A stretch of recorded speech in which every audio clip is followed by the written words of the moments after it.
So let's start. It's a 15-minute presentation. So I want to discuss how to execute code periodically.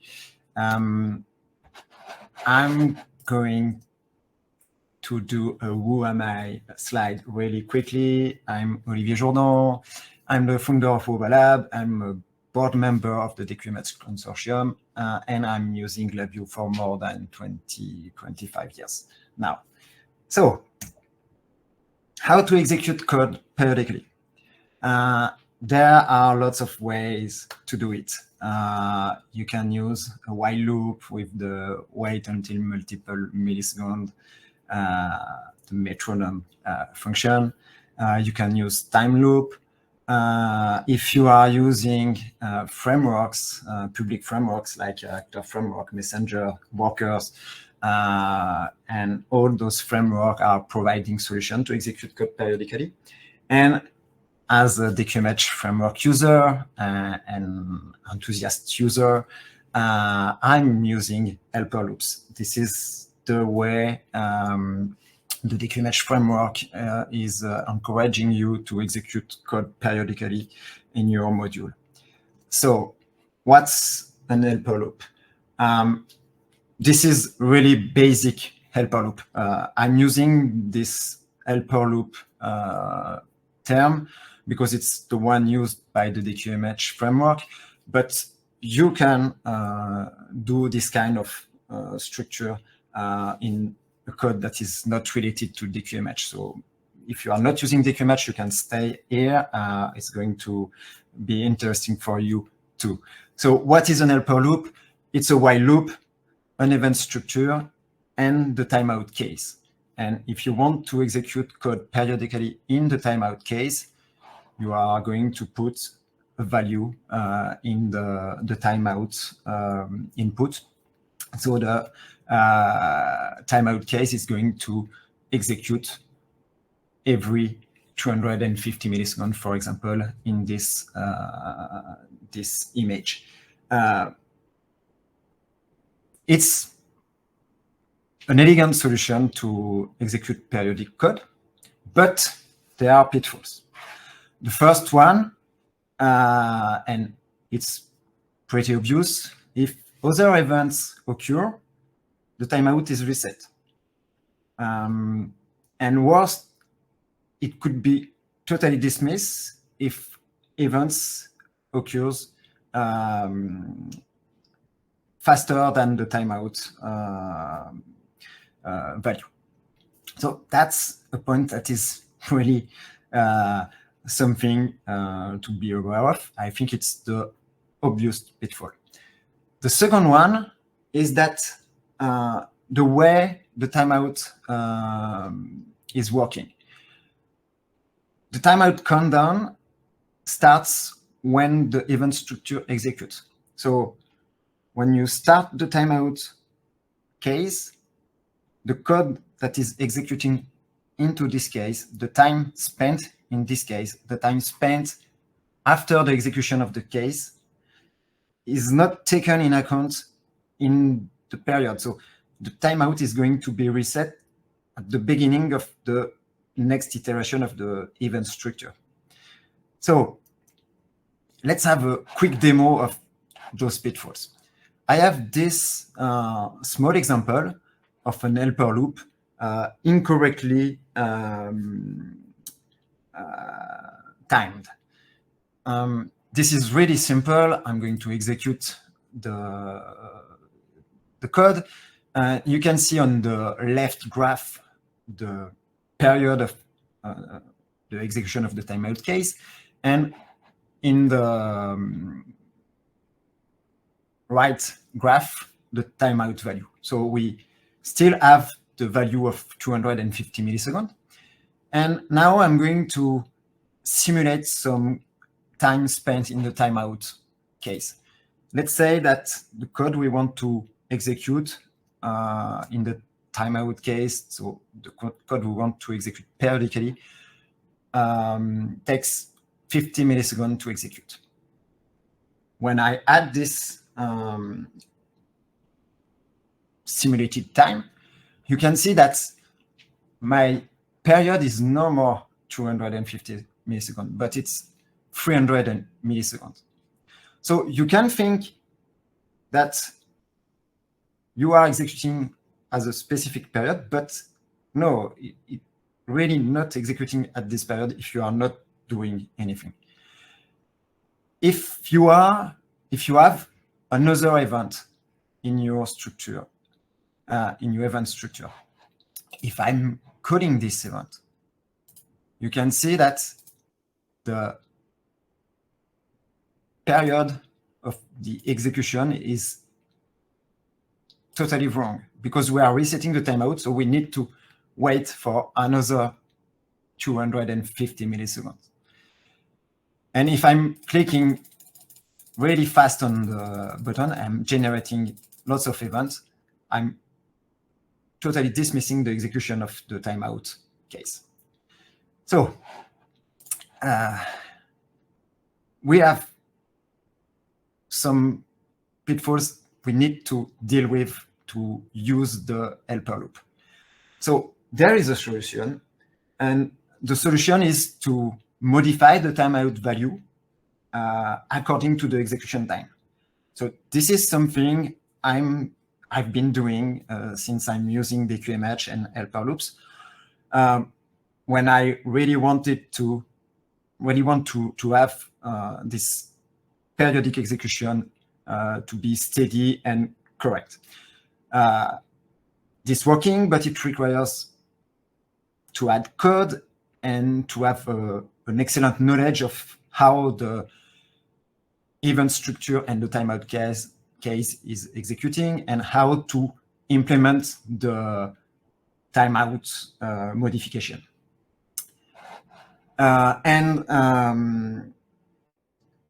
At the end of the last year, the DQMH consortium released a new version of the DQMH framework that add the feature of creating automatically helper loops.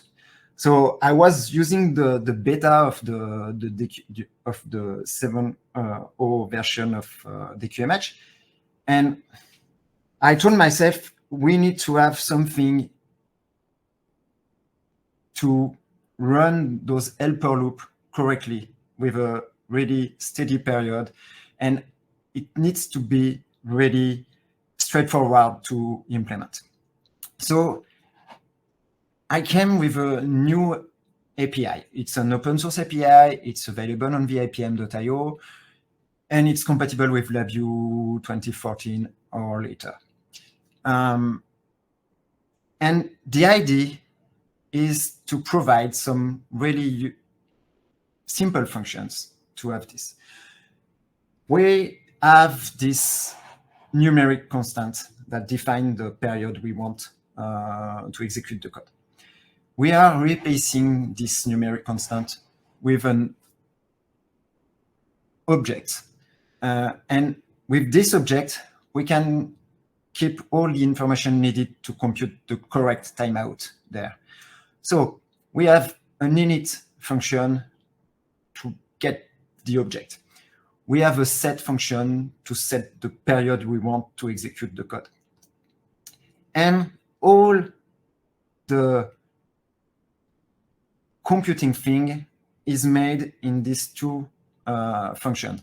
One in the timeout case is used to update the last time the timeout case executes. And this function is here to compute the timeout needed to keep the period steady.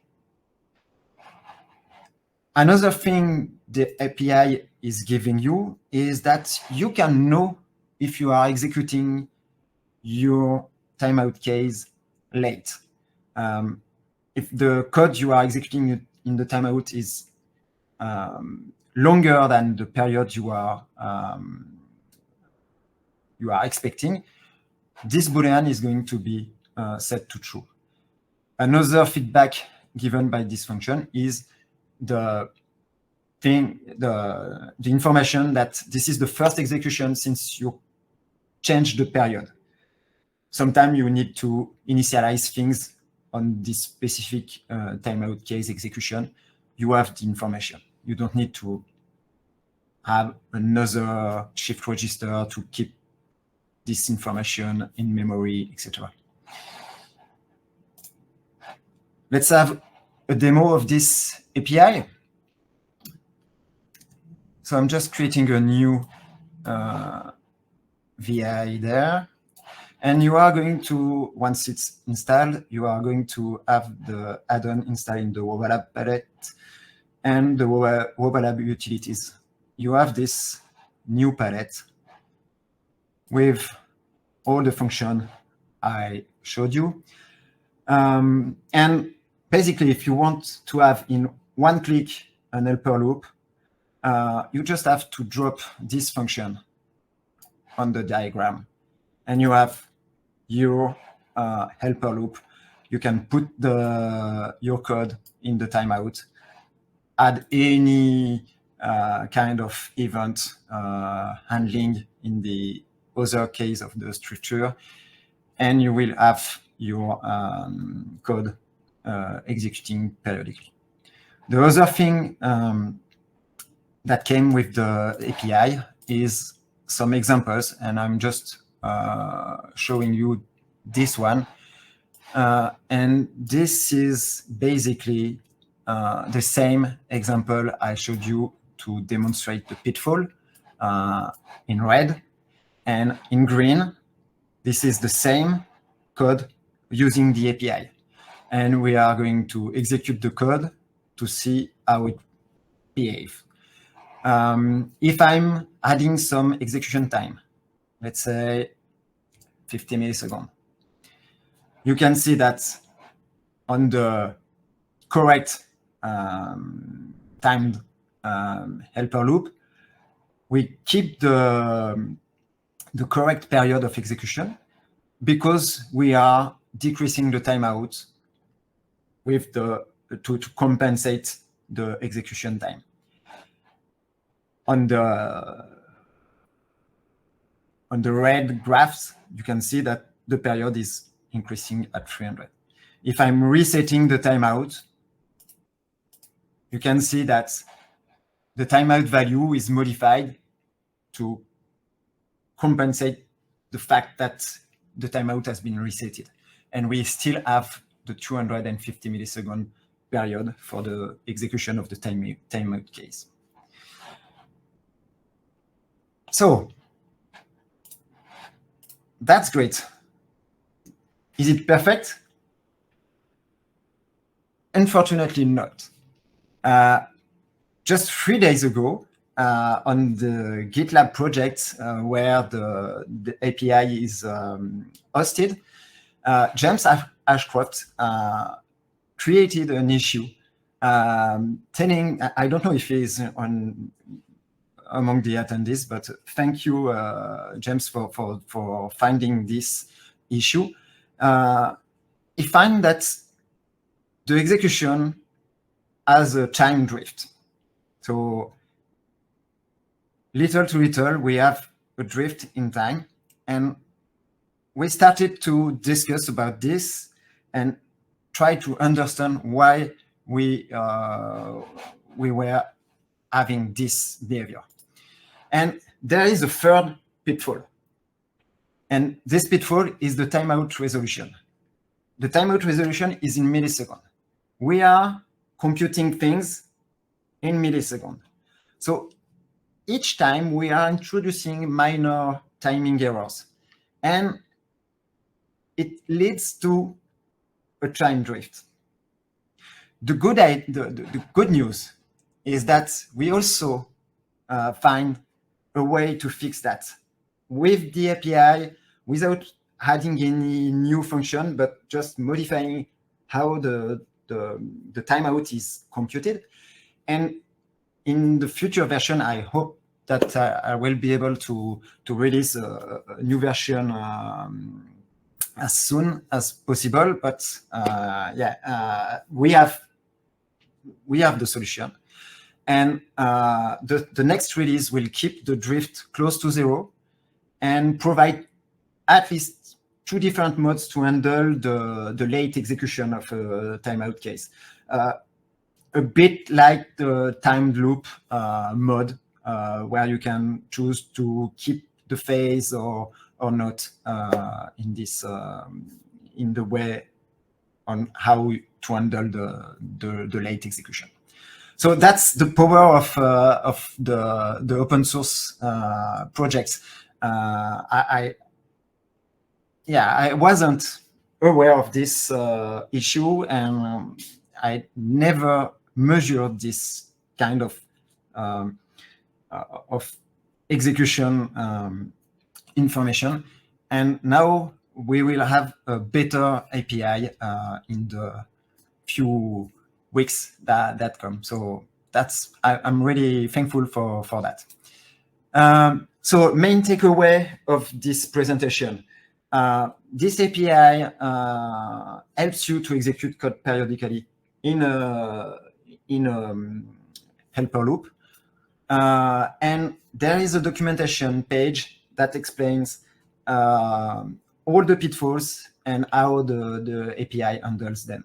So if you want to know more about it, you have everything in your hand. I think we are on time with the 15 minutes. If you have questions and if we have time to discuss, I will be happy to reply. And if you want to continue the discussion after the GLA summit, there is a Zulip chat room where I handle all the discussion about the WovaLab open source project. So you can feel free to connect here, and I will be happy to continue the discussion there. Thank you for your attention. And if you have questions, feel free to jump up and to unmute and to ask your questions.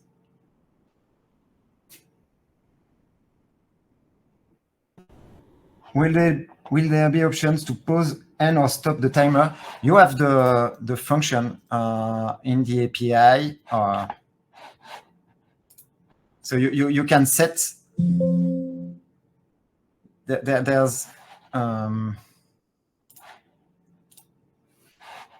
a function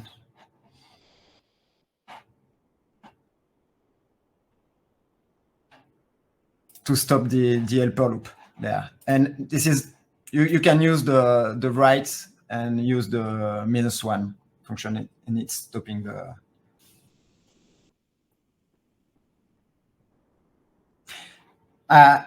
Roger, I see your question.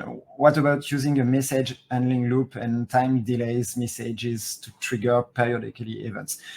As I said at the beginning of the presentation, there are multiple ways to execute code periodically. The idea of the API was to help use the helper loop as it's encouraged to be done in the DQMH framework. So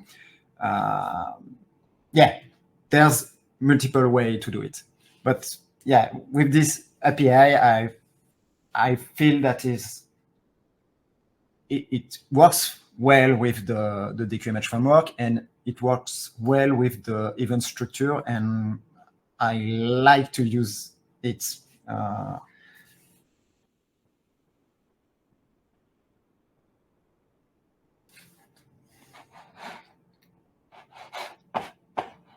So the reset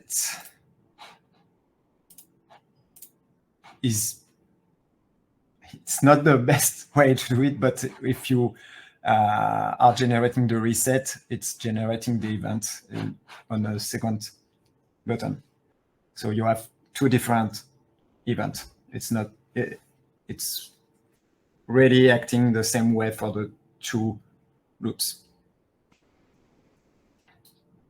This is a really this is a really small API. It's just 5 or 6 functions, but it wasn't that easy to implement. And I really like the fact that we have feedback from the timeout and knowing that it's a late execution, because the thing is, you are seeing that it's late when you have an issue in your code execution, and you are starting to try to find why it's not working as you think, and you start to monitor the timing, etc. With this API, you just have a Boolean, and you can see that, yeah, you can log that it's a late execution, etc., etc. I'm not understanding your question, Emmanuel. The API is part of the LabVIEW utilities, but the LabVIEW utilities package only contains this API. And I did it because I think I have other API not polished, not ready to be shared, but I don't want to have multiple packages. I just want to deal with one project. So there's room for other utilities. Oh, any plans to include this into DQMH? I would love to see it in DQMH, but I'm not the only one in the board of director. No, I think we should, and I'm putting the DQMH consortium hat, and I'm just speaking on behalf of me, but as a DQMH board member, I think we should emphasize that if you are just putting constant in the timeout, it's not going to behave like you could expect if you are not really thinking about it. So at least, exactly, James. Feel free to add this as a feature request. I will kudo it, and I will try to make it reality. Yeah, I do think that helper loop is really elegant, and it fits really well with the DQMH, because you can send message to this loop. It's really easy. The code is easy to read, but those pitfalls are not that easy to understand and to deal with. But with this API, I think you once you have this code, the timeouts and the get timeout and this function in the timeout case, everything is handled. Yes, you can install just this from the GitLab project, but the easiest way is to use the VIP. You will have all the new version. I think it's the end of this presentation. Thank you everyone for your attention and your question. I hope this API will be useful.